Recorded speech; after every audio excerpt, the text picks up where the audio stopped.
comment les expositions universelles mettent-elles en scène le savoir-faire technique et industriel de la France à la fin du XIXe siècle. La première exposition universelle est organisée à Londres en 1851. Le Royaume-Uni, alors en pleine révolution industrielle, y présente ses meilleures réalisations. Des concours valorisent le savoir-faire des pays invités. Le succès est phénoménal. Napoléon III, invité d'honneur à Londres, organise 2 expositions à Paris en 1855 et 1867. Elles sont suivies sous la Troisième République par 4 autres, en 1878, 1889, 1900 et 1937.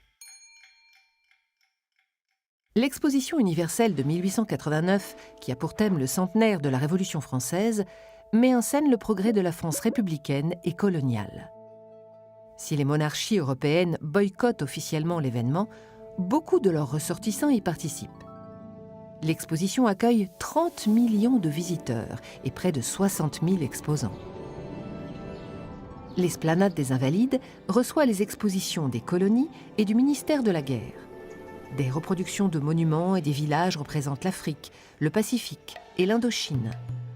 Le public peut s'immerger dans des ambiances exotiques ou assister au spectacle de Buffalo Bill et d'Annie Oakley. L'art et l'industrie s'exposent au Trocadéro et au Champ de Mars, où la gigantesque galerie des machines témoigne de l'extrême solidité des nouvelles structures associant le métal et le verre. Les démonstrations du Théâtrophone permettent d'écouter en stéréo des spectacles programmés dans les salles parisiennes. L'Américain Thomas Edison offre la dernière version de son phonographe à Gustave Eiffel, car c'est la tour de 300 mètres, la plus haute du monde à l'époque, qui attire tous les regards. Lauréat d'un concours organisé par le gouvernement, le projet conçu par une équipe des entreprises Eiffel est au départ critiqué. Une pétition d'écrivains dénonce l'odieuse colonne de tôle boulonnée. Après 2 ans d'ouvrage, l'originalité de la forme fascine.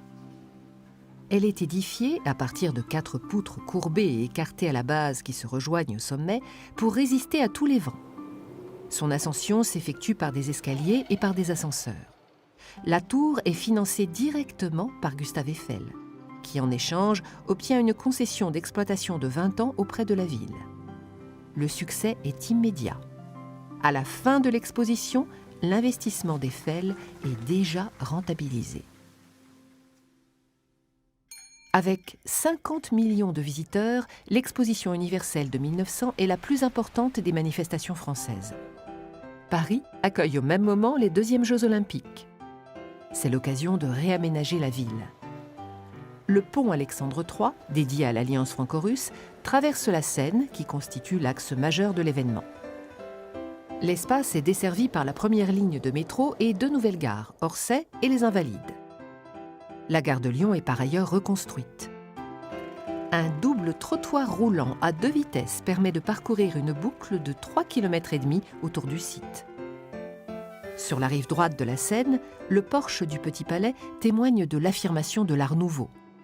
Le Grand Palais, plus classique, s'appuie sur une structure où la pierre rivalise avec le métal et le verre.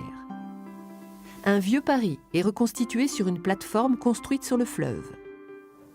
Sur la rive gauche, un globe céleste disposant de 3 étages intérieurs permet d'initier les visiteurs en astronomie et en botanique. Au Champ de Mars, le palais de l'électricité, érigé devant un grand bassin, émerveille les visiteurs le soir quand l'éclairage électrique illumine les pavillons et les allées. Paris devient le symbole de la modernité. Contrairement aux précédentes, les expositions universelles de 1889 et 1900 ont laissé de nombreux monuments et infrastructures qui marquent le paysage de la capitale. Au XXe siècle, les expositions universelles ont lieu sur les 5 continents et sont réglementées depuis 1928 par le Bureau international des expositions qui siège à Paris.